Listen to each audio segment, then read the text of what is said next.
ఒక అమ్మాయి హోలీ రోజున గులాల్ కొనేందుకు వెళ్తుంది. అక్కడ పచ్చని గులాల్ ప్యాకెట్లో బంగారు నాణేలు ఉండటం చూసి ఆ ప్యాకెట్ని పూర్తిగా ఎత్తి చూస్తే అందులో చాలా బంగారు నాణేలు కనిపిస్తాయి.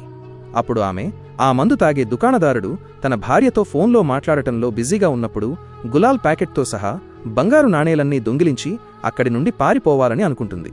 కాని అప్పుడే దుకాణదారుడు, అయ్యో మేడం, నా దుకాణం నుండి గులాల్ పట్టుకుని ఎక్కడికి వెళ్తున్నారు అని అడుగుతాడు. ఆ అమ్మాయి ఏదో ఒక సాకు చెబుతూ, అయ్యో సోదరా, నేను పట్టుకెళ్లడం లేదు, కేవలం చూస్తున్నాను. ఈరోజు హోలీ కదా, నా స్నేహితులకు రంగులు పూయడానికి ఈ గులాల్ ప్యాకెట్ మొత్తం కొందామనుకుంటున్నాను. ఈ 500 రూపాయలు పట్టుకోండి అంటుంది. అప్పుడతను, అయ్యో వినండి, ఇది 500 రూపాయల గులాల్ కాదు, 20,000 రూపాయల గులాల్. ఇది దుబాయ్ నుండి వచ్చింది కాబట్టి ఇది మీ స్తోమతకు మించినది అని చెబుతాడు. అప్పుడు ఆ అమ్మాయి దుబాయ్లో బంగారం చాలా చౌకగా ఉంటుంది కాబట్టి ఏదైనా షేక్ అందులో బంగారు నాణేలు పెట్టి మర్చిపోయి ఉంటాడని అనుకుంటుంది. అందుకే ఆ అత్యాశపరురాలైన అమ్మాయి గులాల్ కోసం 20,000 రూపాయలిచ్చి కొనుగోలు చేస్తుంది.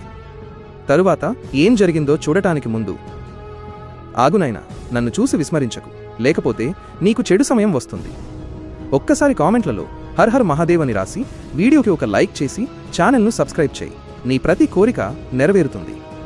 ఆమె సోదరుడు వచ్చి, అయ్యో చెల్లి, ఈ మోసగాడు దుకాణదారుడు గులాల్లో నకిలీ బంగారు నాణేలు పెట్టి అమ్ముతాడు అని చెబుతాడు.